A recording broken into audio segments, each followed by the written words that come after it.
আহি পালে মাঘৰ বিহু কেনেকৈনো সোমাই থাকো লখিমীহঁত সাজু হবৰ হ'ল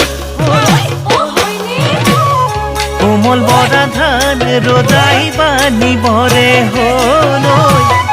আখলৰে খৰি খেৰু গোটাবৰে হ'ল আহি পালে মাঘৰ বিহু কেনেকৈনো সোমাই থাকো লখিমীহঁত সাজু হবৰ হ'ল কোমল বৰা ধান ৰজাই বানিবৰে হ'ল আখলৰে খৰি খেৰু গোটাবৰে হ'ল বিহু বিহু বিহুতি আমাৰ বিহুতি নীতি ভোগেৰে উপচি পৰা মাঘৰ বিহু ভোগালী